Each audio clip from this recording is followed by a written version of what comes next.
저는 로마서 12장 15절 말씀을 통해서 공감하는 교회라는 그런 제목으로 하나님 말씀을 좀 나누기를 원합니다.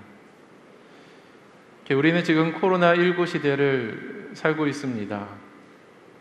코로나가 발생하면서 삶의 많은 부분들이 변화하고 있는데 그 중에 가장 대표적인 것이 있다면 우리가 지금 비대면 시대를 맞이하게 되었다라는 것입니다. 우선 코로나로 인하여서 근무 환경이 많이 변했습니다. 그래서 예전에는 저희가 직장에 나아가서 저희가 근무를 했다면 근무 환경도 많이 변해서 이제 재택근무하시는 그런 분들이 많이 생겼습니다. 아마 우리 성도님들 중에서도 가끔씩 재택근무를 하시는 분들도 있을 것이다 라고 생각을 합니다. 그리고 교육 환경도 많이 변화하였는데 우리 초등학교, 중학교, 고등학교, 대학생에 이르기까지 학교에 나가서 수업을 받기도 하지만 많은 경우 집안에서 혼자 모니터 앞에서 이렇게 화상으로 이렇게 교육을 받기도 합니다. 그 다음에 미술관과 공연관이 온라인을 통하여서 이제 집으로 들어오는 그런 경우도 생겼고요. 그 다음에 공중보건 부분에서도 비대면 진료, 원격 진료에 대한 그런 필요성이 대두되고 있습니다. 그리고 지금 보는 영상처럼 우리가 지금 현장 예배와 온라인 예배를 병행하고 있는데 현장 예배도 드리기도 하지만 또한 온라인 예배를 통하여서 또 하나님께 나아가고 있습니다. 비단 예배뿐만이 아니죠. 우리가 소그룹과 또 우리가 어떤 부서 모임, 목장 모임도 모이면 좋지만 또 모이지 못했을 경우에는 줌과 같은 그런 방식 등을 통하여서 우리가 이렇게 모임을 가지고 있습니다. 이러한 비대면 현상이 주는 장점들이 있습니다. 우선은 코로나 예방과 방지에 굉장히 효과적이죠. 아무래도 사회적 거리를 두기 때문에 그만큼 코로나로부터 우리는 안전을 찾을 수 있을 것입니다. 그리고 저희가 이제 줌 같은 그런 도구들을 사용하다 보면은 어떤 시간과 장소의 구애함 없이 밤이든 어디서나 이렇게 목장 모임이나 부서 모임이나 어떤 모임 등을 할 수가 있고 또 우리가 수많은 어떤 정보들을 우리가 그런 것들을 공유할 수 있다라는 장점 등이 있습니다. 또 장기적으로 본다면 인건비가 좀 줄어드는 효과도 기대할 수도 있을 것입니다. 그러나 우리가 이러한 조치로 인하여서 잃어버리는 것들도 있습니다. 그것은 친밀감입니다. 그래서 우리가 첫 번째로 우리 박성 집사님 보여주셨던 그 사진들 보시면 우리가 함께 모여서 식사를 했던 어떤 그러한 기쁨, 함께 모여서 국수를 먹었던, 정말로 국수가 참 맛있었는데 정말로 그때가 참 그립습니다. 예전에 제가 2그릇 먹었었는데 한 그릇만 먹어도 좋으니까 좀 같이 모여서 참 교제했으면 좋겠다는 생각이 들고 또 끝난 후에는 이렇게 같이 모여서 커피를 마시면서 이런저런 이야기를 나누기도 하고 또 함께 모여서 이렇게 생일 축하를 해주는 어떤 그런 모임들을 지금은 우리가 더 이상 코로나 때문에 하지 못하는 그런 상황 가운데 있습니다. 참 안타까운 것은 이러한 모습들이 다음 세대들에게도 영향을 주게 되었는데 그들은 함께 모여서 웃고 뛰놀며 함께 게임도 하고 활동을 해야 되는데 이제는 그냥 주일에 예배를 드리고 그냥 곧바로 집에 돌아가는 그런 모습을 보면 참 속상한 그런 마음이 들기까지도 합니다. 지금은 저희가 안전을 최우선의 가치로 두고 있고 또 그러한 의미에서 정부의 지침에 적극적으로 참여하고 있지만 그로 인하여서 우리가 지금 얻고 있는 것은 무엇이고 또 우리가 지금 잃어버리고 있는 것은 무엇인지를 한번 진지하게 고민해 볼 필요가 있다라고 생각을 합니다. 여러분, 앞으로 우리가 맞이할 세상은 어떤 모습일까요? 마태복음 11장 16절부터 16절까지의 내용은 우리의 안타까운 현실을 잘 반영해 주고 있는 듯합니다. 이 세대를 무엇에 비길까? 마치 아이들이 장터에 앉아서 다른 아이들에게 이렇게 말하는 것과 같다.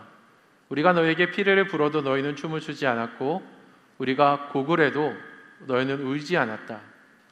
피리를 불면 당연히 그 리듬에 맞추어서 박수도 치고 춤을 춰야 되는데 그렇지 않고 누군가가 울어도 함께 울어주지 않는다라는 것은 서로의 기쁨과 서로의 아픔과 슬픔에 전혀 공감하지 못한다라는 그런 의미입니다. 우리는 지금 그러한 현상을 경험하고 있고 앞으로는 이러한 현상들이 더 심화될 것으로 여겨집니다. 여러분, 왜 이런 일들이 일어나게 되었을까요? 그것은 우리가 지금까지 자라온 환경과 무관하지 않습니다. 우리는 서로를 대할 때에 친구, 또 동역자, 파트너로 대하기보다는 이 경쟁 사회에서 우리가 싸워서 이겨야 되는 경쟁자로 인식을 해왔습니다. 그래서 상대방의 성적이 좀 떨어져야 내 성적이 상대적으로 올라가게 되고 동종업계의 가게가 망해야 내가 성공할 수 있다는 잘못된 인식이 뿌리 깊게 우리의 내면 속에 자리 잡고 있다는 것입니다. 하나님은 우리에게 더불어 함께 살아가기를 원하시는데 세상은 우리가 혼자 독식하면서 살아가기를 부추깁니다. 우리는 하나님이 창조하신 모습 그대로의 인간성을 잃어버리고 있는 것은 아닌지를 스스로 자문해 보아야 될 것입니다. 코로나 블루라는 말이 생긴 것처럼 오늘날 많은 사람들은 많은 스트레스와 우울증으로 인하여서 정말로 고통 가운데 있다라고 해도 과언이 아닐 것입니다. 어떻게 하면 비대면 시대에 우리는 친밀감을 형성하고 서로 공감하는 능력을 키울 수 있을까요? 그 사도 바울은 이 문제를 해결할 수 있는 한 가지 중요한 원칙을 제공하고 있는데 그것은 기뻐하는 자들과 함께 기뻐하고 우는 사람들과 함께 울라라는 권면입니다. 이 본문이 등장하는 로마서의 저자는 사도 바울입니다. 사도 바울은 제3차 전도 여행 때에 고린도에서 로마서를 쓰게 되죠. 바울이 직접 로마 교회를 직접 개척하지는 않았지만 그 당시에 모든 길은 로마로 통한다라는 말이 있었던 것처럼 바울은 제국의 중심부인 로마, 특별히 로마 교회를 통하여서 복음이 전 세계에 확장되는 것을 기대를 했을 것입니다. 그런데 그런 로마 교회에 문제가 없었던 것은 아닙니다. 바울이 활동했던 시대의 로마는 인구 100만이라는 정말로 그 당시에 엄청나게 부유한 가장 큰 도시였지만 소수의 부유한 자들이 있고 다수의 노예들이 있는, 어떻게 보면 불평등이 가장 심각했던 어떤 빈부의 격차가 있었던 그런 문화였습니다. 그래서 로마 교회도 그것에 대한 영향에서 벗어나지는 못했을 것입니다. 그리고 로마 교회에는 유대인들과 이방인들의 갈등이 있었습니다. 로마 교회는 오순절날 베드로의 설교를 듣고 로마로 돌아온 유대인들이 세운 그런 교회입니다. 그래서 어떻게 보면은 유대인들이 그 로마 교회에 대한 자부심과 어떤 교회에 대한 사랑이 있었을 것이죠. 그런데 AD 49년 글라우디오 황제가 모든 유대인들을 로마로 떠나라는 그런 칙령이 떨어지자 모든 유대인들은 그리스도인들을 포함하여서 로마를 떠나게 됩니다. 그래서 그 유대인들이 없었던 그 사이에 이방인 그리스도인들이 교회를 형성하고 교회를 성장시켜 나가죠.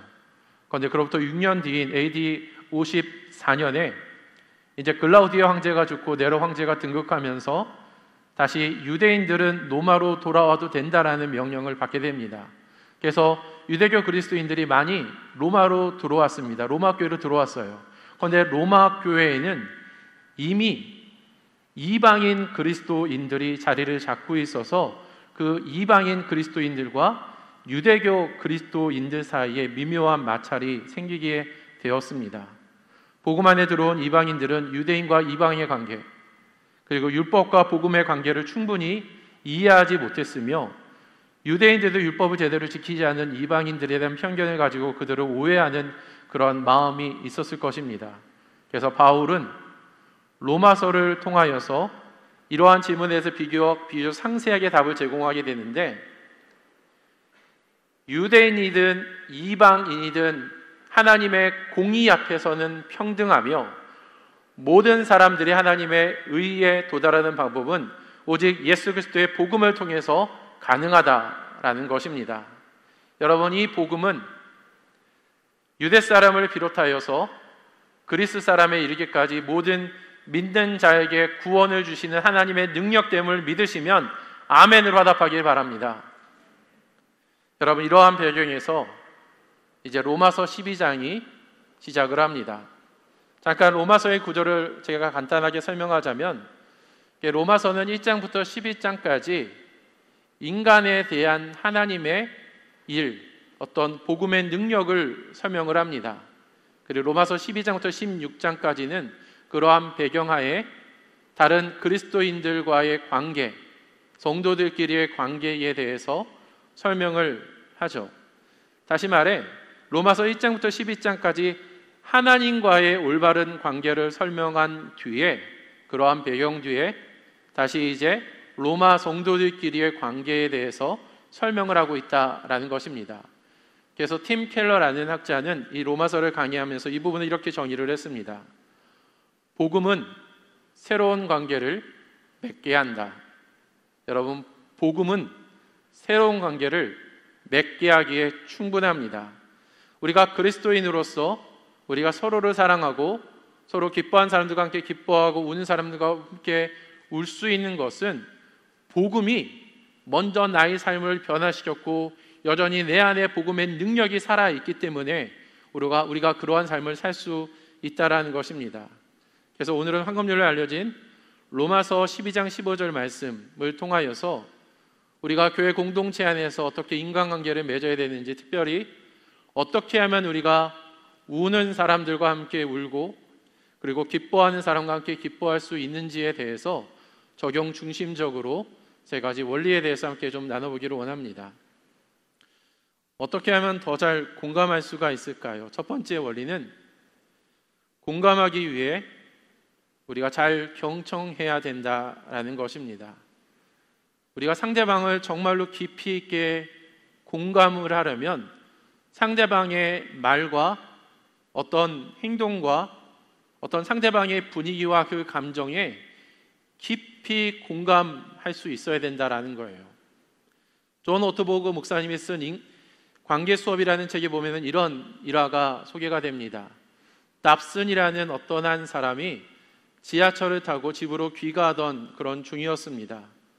그런데 술에 만취한 한 사내가 타더니 다른 승객들을 위협하기 시작을 합니다.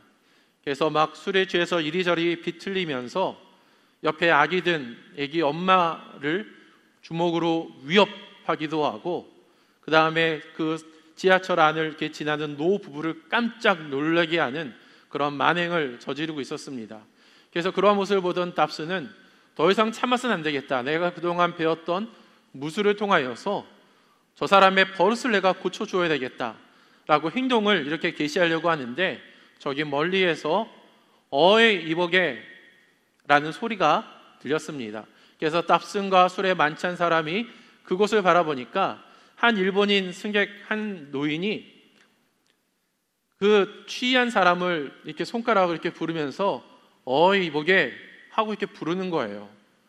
그래서 술에 만취한 사람이 고래고래 소리를 지르면서 따지기 위하여서 그 사람에게 달려갔는데, 그 사람이 워낙 친절한 모습으로 그 취한 사람의 어떤 말을 경청해 주니까 그는 자신의 이야기를 이렇게 털어놓기 시작을 했습니다. 노인이 그 남자의 말을 경청하면서 다음과 같이 말을 했습니다. 그 취한 사람이 아내의 말을 했던 모양이에요. 정말로 좋은 아내를 두셨군요. 정말로 좋은 아내를 두셨군요. 그러자 그 남자가 그 말을 듣고 흐느끼면서 말을 합니다.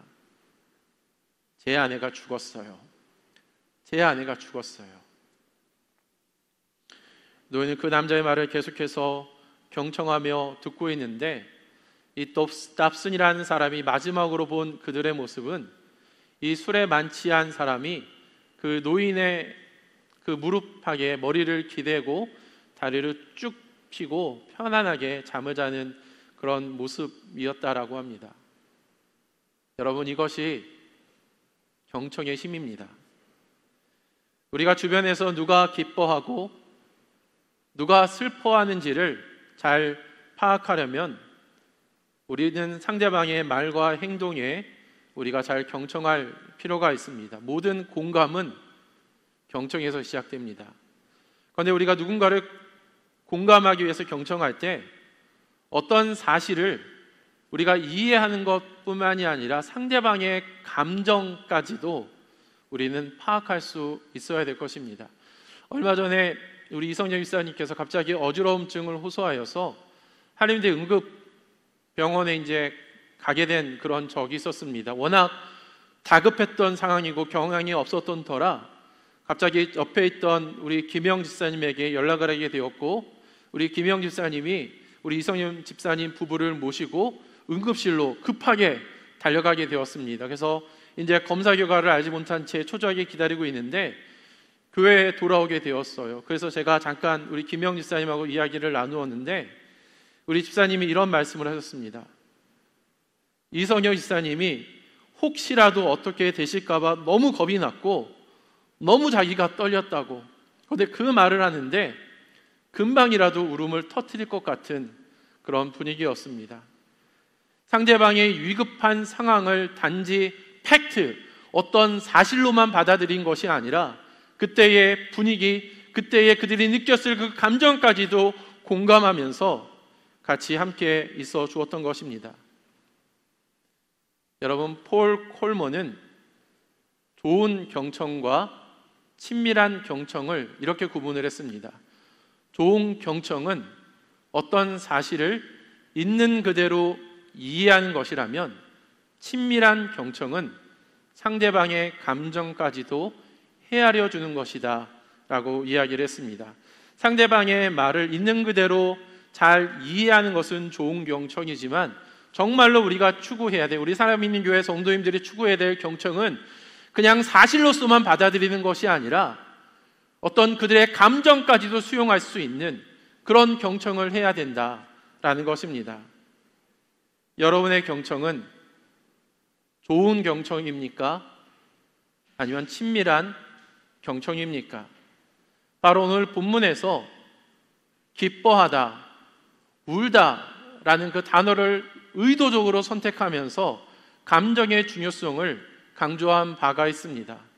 그래서 우리는 상대방의 어떤 말과 행동을 경청할 때에 우리가 소파에 기대어서 어떤 뉴스를 보는 것처럼 어떤 사실을 팩트 그대로만 받아들이는 것이 아니라 우리가 드라마를 볼 때 함께 기뻐하고 함께 울고 함께 화를 내면서 우리가 보지 않습니까? 그래서 우리가 경청할 때에는 뉴스를 보는 것처럼 우리가 경청하는 것이 아니라 마치 드라마를 보는 것처럼 같이 현장에 들어가서 상당히 아픔과 슬픔을 함께 공감해 주면서 우리가 경청해야 된다라는 것입니다. 오늘날 코로나로 인해서 사회적 거리두기로 인해 서로 간의 간격이 많이 멀어졌습니다. 그래서 아마 여러분이 앉으신 자리에도 스티커를 통하여서 좀 떨어져서 앉으라라는 그런 메시지가 있을 것입니다. 여러분, 그러나 물리적 거리는 멀어졌지만 그렇다고 마음의 거리까지 멀어진 것은 아닙니다. 정부가 우리의 물리적 거리를 제한할 수는 있지만 우리의 마음의 거리까지는 제한할 수 없을 것입니다. 우리가 비록 만나지도 못한다 하더라도 우리가 서로에게 깊은 관심을 가져서 혹시 누구에게 함께 즐거워할 만한 일들은 없는지, 누가 어떤 일 때문에, 사업 때문에, 자녀 문제 때문에, 인간관계 문제 때문에 슬퍼하고 괴로워하고 울고 있는 자가 없는지 우리는 서로 깊이 있게 우리는 경청을 해야 될 것입니다. 그래서 그러한 사실을 알게 되었을 때에는 그렇지, 그래, 그 사람만 힘든가? 나도 힘들지. 우리가 어떤 사실로서 그를 받아들이는 것이 아니라 상대방의 감정과 분위기까지도 함께 공감해 주어서 함께 기뻐하고 함께 울어줄 수 있는 저와 여러분 되기를 주님의 이름으로 축복합니다. 우리가 어떻게 하면 더 잘 공감할 수 있을까요? 두 번째는 있는 모습 그대로 공감해야 된다라는 것입니다. 바울이 로마서 12장 15절 말씀, 기뻐하는 자들과 함께 기뻐하고 우는 자들과 함께 울라라는 이 짧은 문장을 여러분 잘 관찰해 보면 바울은 이 문장 안에 어떤 첨부적인 그런 말을 첨가시키지 않았습니다. 어떻게 하면 기뻐한 사람이 더 기뻐할 수 있는지, 어떤 사람이 울고 있을 때 우는 것은 믿음이 약한 것이라고, 이럴 때일수록 우리가 부활의 소망을 가지고 우리가 그 아픔을 이겨내야 된다라고 책망하지도 않았습니다. 바울은 그저 지금 본문에서 말을 하기를 기뻐하는 자들과 함께 기뻐하고 우는 자들과 함께 울라라고 말을 하고 있을 뿐입니다. 요즘에 많은 교회들이 유튜브 방송에 많이 관심을 보이고 있습니다. 그래서 저희 교회도 이제 비대면 시대에 어떻게 하면 더 복음을 효과적으로 우리가 전할 수 있을까 해서 지금 유튜브 채널을 저희가 추가적으로 좀 하려고 하고 있는데, 그래서 다른 기독교 채널들은 어떻게 하고 있는가를 서베이를 지금 하고 있습니다. 그러던 중에 제가 하나의 컨텐츠를 발견하게 되었는데요, 그 유튜브 동영상의 제목이 이렇습니다. 지독한 슬픔을 당한 사람에게 뭐라고 말을 해줘야 되나요? 여러분은 지독한 슬픔을 당한 사람이 있다면 그에게 어떠한 말을 하시겠습니까? 여러분의 친구의 자녀가 자살을 했을 때, 지금처럼 집중호우로 인하여서 누군가가 사망을 하게 되었을 때에, 그리고 누군가가 코로나 확정 판정을 받게 되었을 때에 여러분은 상대방에게 어떤 말을 해주시겠습니까? 김학철 목사님이라는 분은 잘잘법이라는 컨텐츠를 통하여서 이런 말을 했습니다. 종교인들의 가장 큰 문제는 어떤 문제이든지 간에 무슨 말이라도 하려고 하는 데에 있다라고 지적을 했어요. 마치 고통을 당한 욥에게 세 친구가 다가와서 하나님의 뜻을 운운하면서 욥의 믿음에 대해서, 욥의 행동에 대해서 책망한 것처럼 우리는 어려움에 빠진 사람들에게 뭔가 정답을 얘기해주고 싶은 그런 충동을 억제하지 못하고 자신의 생각을, 자신의 믿음을 강요한다라는 것입니다. 여러분, 그렇다면 지독한 슬픔을 당한 사람에게 우리가 어떤 말을 해야 될까요? 굳이 이야기하지 않으셔도 됩니다. 어줍지 않은 말로 위로하지 말고 그냥 슬픔을 당한 사람 곁에 있어 주시면 그것으로 충분합니다. 바울이 언급한처럼 옆에서 여러분이 할 수만 있다면 그분의 상처와 그분의 아픔에 깊이 공감해서 그분이 정말로 참기 힘든 그 아픔과 고통 때문에 슬퍼할 때 옆에서 함께 울어주시면 됩니다. 여러분, 그것만큼 더 큰 위로가 또 어디에 있겠습니까? 예수님은 우리가 어떠한 모습을 하든지 간에 우리를 있는 모습 그대로 우리를 받아주셨고 우리를 그렇게 사랑해 주셨습니다. 바울이 로마서를 통하여서 말하고 하고 싶은 이야기도 동일할 것입니다. 너희가 유대인이든지 너희가 이방인이든지 너희가 주인이든지 종이든지 부유하든지 가난하든지 간에 우리가 서로를 차별하지 말고 있는 모습 그대로 그냥 받아주시면 된다라는 거예요. 너는 뭐 하다가 종이 되었느냐라고 그를 책망하는 것이 아니라 그 사람이 만약에 종이라면 그냥 있는 모습 그대로 받아주면 된다라는 거예요. 마치 집 나간 아들을 기다리는 그 아버지가 정말로 그 더럽고 냄새난 그 아들을 있는 모습 그대로 안아준 것처럼 우리는 상대방을 있는 그대로 그냥 안아주고 그냥 아무 말 없이 그가 기뻐할 때는 기뻐하고 그가 울 때는 함께 울어주면 여러분 그것으로 충분합니다. 혹시 주변에 코로나 때문에 어려움에 처한 분이 없는지, 혼자서 아파하는 분이 없는지, 사업 때문에 심히 괴로워하고 있는 분이 없는지 한번 여러분 돌아보시기 바랍니다. 그리고 그러한 분이 생각이 난다면 여러분 만나세요. 만나서 많은 얘기하지 않으셔도 됩니다. 그냥 이야기를 들어주세요. 그리고 꼭 어떤 말을 해야 된다면 많이 힘드시죠? 라는 그 한마디면 충분합니다. 지난 월요일부터 토요일까지 사람 있는 작은 도서관에서 일주일 동안 어린이들을 대상으로 여러 가지 프로그램들을 진행을 했습니다. 마지막 날에는 우리 아이들과 더불어서 피자 만들기를 했는데 10명의 아이들이 모였고, 이제 그 중에 우리 가은이도 이제 그 모임에 참석하게 되었는데, 나은이는 이제 나이가 되지 않아서 참석을 하지 못하게 되었습니다. 그런데 이제 피자를 이렇게 만드는데 아마 나은이가 가은이한테 피자를 좀 줘라고 얘기했는데 아마 가은이가 주지 않겠다라고 얘기를 했던 모양이에요. 그래서 이제 그 아이를 좀 위로하고자 데리고 슈퍼마켓에 가게 됐습니다. 그래서 그 아이가 좋아할 만한 것들을 이제 사주고 돌아오는 길에 우리 나은이가 저한테 이렇게 빗속에 하나 우산을 두고 이렇게 가고 있는데 나은이가 이런 말을 하더라고요.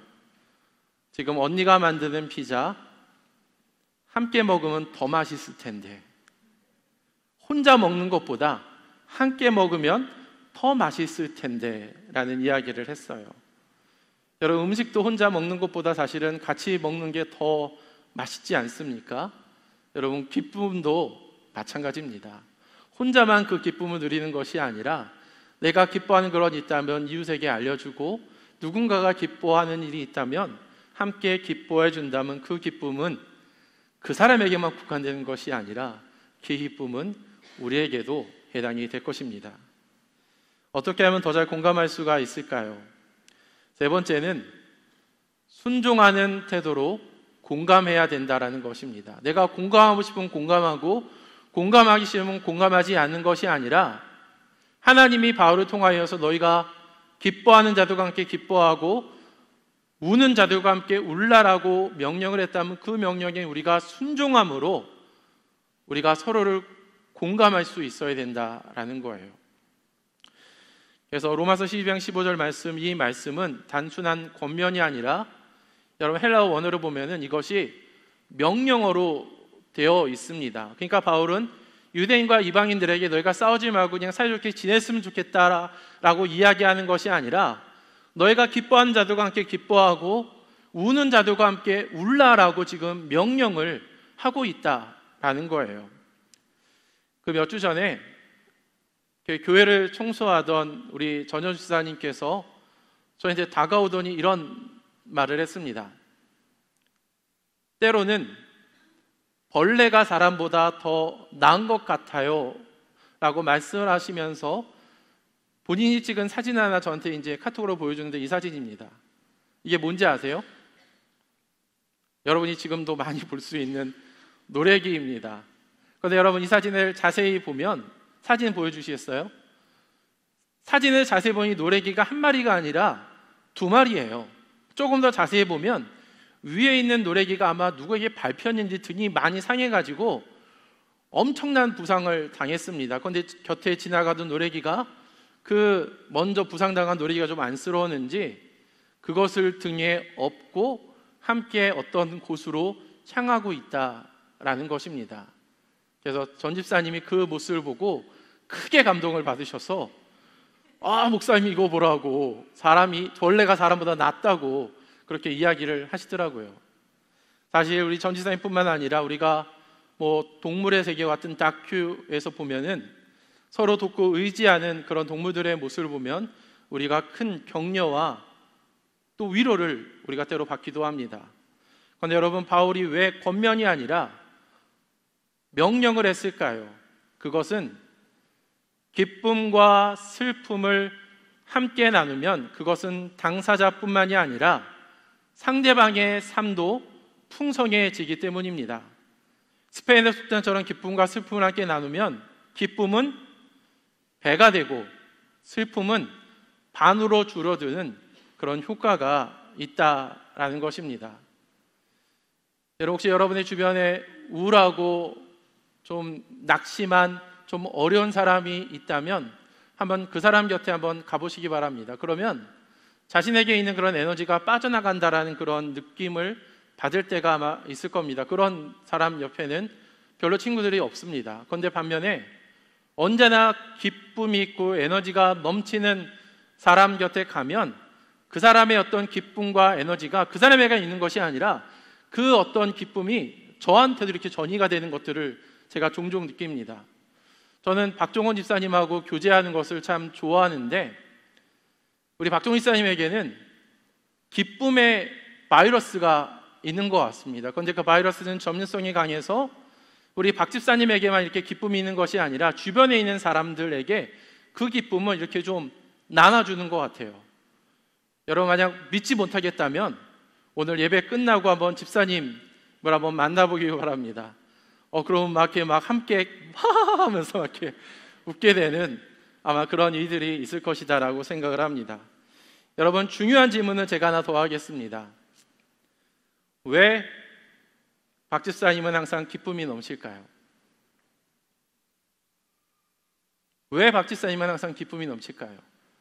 우리 박 집사님의 그 독특한 그 악의 개그의 어떤 유머 감각이 있기 때문인가요?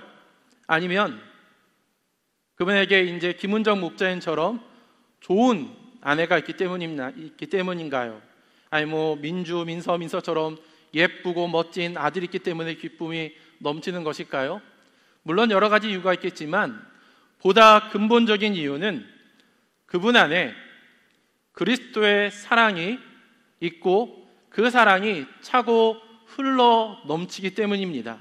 그분 안에 복음의 능력이 있고 그분 안에 성령의 능력이 있어서 그것이 그분의 삶을 변화시킬 뿐만이 아니라 그 주변에 있는 사람까지도 그 기쁨과 그 복음의 능력, 성령의 역사가 확산되게 된다라는 것입니다. 그래서 여러분 로마서 12장 1절 말씀은 이렇게 시작을 합니다. 형제자매 여러분, 그러므로 나는 하나님의 자비하심을 힘입어 여러분에게 권합니다. 그리고 여러분이 하나님이 기뻐하시는 거룩한 산 제물이 되십시오라고 이야기하고 있지 않습니까? 개역 성경에서는 순서를 바꾸어서 그러므로 형제자매 여러분이다라고 이야기를 해요. 여러분 우리가 이 본문을 이해할 때 정말로 자세히 봐야 되는 중요한 단어가 있는데 그것은 그러므로라는 단어입니다. 어떤 원인이 있기 때문에 그 원인으로 말미암은 결과가 있게 되었다라는 거예요. 아까 우리가 로마서의 구절을 이야기한 것처럼 바울은 로마서 1장부터 11장까지 하나님께서 우리에게 행하신 일, 복음의 역사, 성령의 역사에 대해서 이야기를 하고 있습니다. 그래서 그러므로 말미암아라는 것은 그러한 그리스도의 사랑과 복음의 능력과 성령의 역사가 있었기 때문에 이제 바울은 이제 그러한 능력을 힘입어서 너희가 기뻐하는 자들과 함께 기뻐하고 슬퍼하는 자들과 함께 울라라고 지금 권면하고 있다라는 것이죠. 명령하고 있다라는 것이죠. 여러분 우리에게 능력과 우리에게 어떤 의지와 우리에게 어떤 그런 에너지가 있기 때문이 아니라 바로 복음의 능력, 성령의 능력으로 말미암아 우리가 이러한 공감을 할 수 있게 된다라는 것입니다. 지난주에 서정희 목사님이 오셔서 말씀을 전해주셨습니다. 서정희 목사님의 설교를 제가 듣다 보면 그분은 설교를 하다가 늘 웁니다. 눈물을 흘려요. 지난주에도 여러분 자세히 보셨는지 모르겠지만 제가 앞에서 이제 사진 찍기 위해서 근방에서 그분을 자세히 보게 되었는데 하나님의 말씀을 전하면서 눈물이 그분의 눈가에 있어서 언제든지 그 눈물이 흐를 것 같은 그러한 모습을 제가 봤습니다. 왜 서 목사님이 그렇게 눈물이 많을까요? 원래 눈물이 많기 때문일까요? 아니요. 그리스도의 마음과 그리스도의 시선을 가지고 제3세계 어린이들을 바라보기 때문입니다. 여러분 우리에게도 그러한 예수님의 마음과 예수님의 시선이 우리에게 필요합니다. 예수님의 마음과 예수님의 그 시선을 가지고 우리가 서로를 좀 돌아볼 필요가 있다라는 것입니다. 여러분 이런 상상을 해봅시다. 넓은 들판에서 상상해보세요. 넓은 들판이 있습니다. 넓은 들판에서 언제 양이나 염소가 가장 위험할지를 한번 상상해 보십시오. 그것은 그림에 보여주는 것처럼 혼자 있을 때입니다. 왜 성경 말씀에 보면은 근심하여 깨어라 너희 대적 마귀가 두루 다니며 삼킬 자를 찾고 있다라고 얘기하고 있는데, 여러분, 야수는 늘 언제나 이런 양이나 염소나 어떤 자기의 먹잇감을 생각하는 그 무리 주변을 어슬렁어슬렁 거립니다. 그러다가 새끼가 연약해 보이는 한 양이나 염소가 이 물에서 떨어져 혼자 있을 때 바로 그때를 놓치지 않고 그에게 달려가서 그를 해치게 됩니다. 결국 물에서 나간 양은 야수의 먹잇감이 됩니다. 그것은 100%입니다. 실패하지 않습니다. 지금 우리가 맞이하고 있는 언택트 시대, 비대면 시대는 어떻게 보면 사단이 가장 좋아할 수 있는 환경입니다.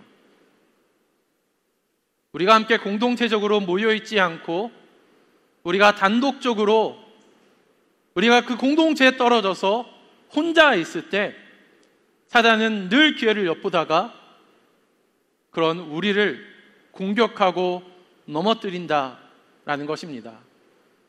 성서침례대학원대학교 우리 김태수 총장님은 질병의 영이라는 영상 칼럼을 통하여서 코로나 팬데믹 현상은 어쩌면 사단이 우리를 넘어뜨리려는 계략일 수 있다라고 이야기를 했습니다.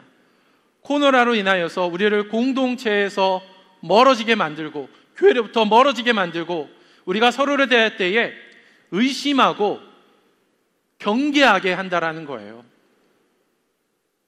만약 그것이 맞다면 사단의 전략은 기가 막히게 적중했습니다.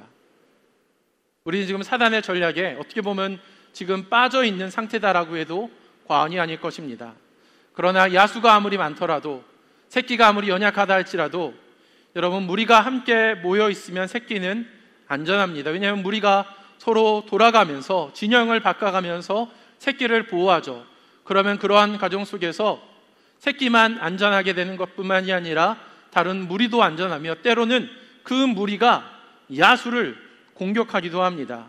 그래서 성경은 말을 하기를 우리에게 기뻐하는 사람들과 함께 기뻐하고 우는 사람들과 함께 울라라고 명령하고 있는 것입니다. 서로의 즐거움과 아픔에 함께 공감하며 함께 즐거워하고 함께 울어줄 때에 우리는 가장 안전하며 우리의 마음은 영혼의 평안을 느끼며 가장 인간다운 삶을 살 수 있게 됩니다. 마귀의 공격에 효과적으로 우리는 대처할 수 있을 것입니다. 그런데 여러분, 우리의 힘만으로는 턱없이 부족합니다. 내 안에 있는 탐욕과 이기심과 시기심과 두려움과 염려가 끊임없이 우리를 방해합니다. 그래서 우리의 이러한 공감이 가식이 아니라 정말로 우리의 가슴 깊숙이 올라오는 진심이 되려면 여러분, 내 안에 있는 자아가 죽어야 되고 내 안에 그리스도 예수가 살아야 됩니다. 내 안에 있는 나의 의로움을 내려놓고 예수 십자가를 통한 하나님의 의를 의지할 때 우리는 비로소 우리는 그러한 삶을 살 수 있게 될 것입니다. 여러분, 우리 가운데 아직 예수 그리스도를 개인의 구주로 영접하지 못한 분이 혹시라도 있다면 우리의 죄 때문에 십자가에서 죽으시고 부활하신 예수 그리스도를 여러분의 구세주로 영접하기를 바랍니다. 만약 여러분이 마음을 열고 예수님을 믿게 된다면 여러분의 영혼은 안전하게 될 것입니다.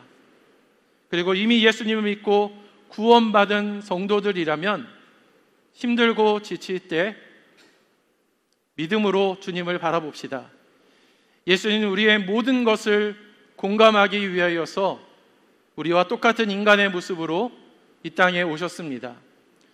우리와 똑같은 인간의 모습으로 이 땅에 태어났으며 우리와 똑같은 죽음을 맞이하게 되었습니다.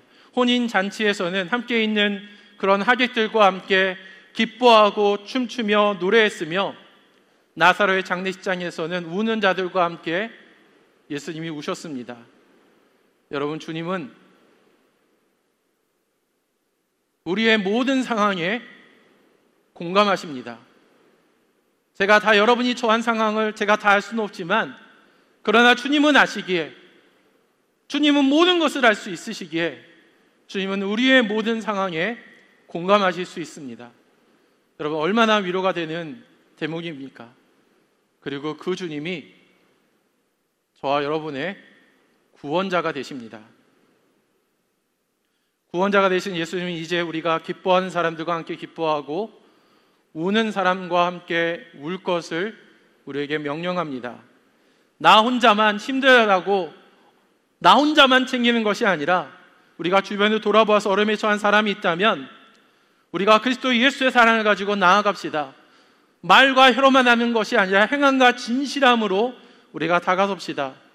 우리가 먼저는 믿음의 식구들을 돌아보아야 되겠지만 혹시 성령께서 역사하신다면 여러분의 이웃들, 여러분의 주변에 있는 비그리스도인들을 그리스도의 사랑으로 돌아봅시다. 우리가 그러한 삶을 살 때 우리 가운데 하나님의 나라가 임하며 하나님께서 그런 저와 여러분의 삶을 통하여서 영광을 받게 될 줄 믿습니다. 함께 이 시간 찬양합시다.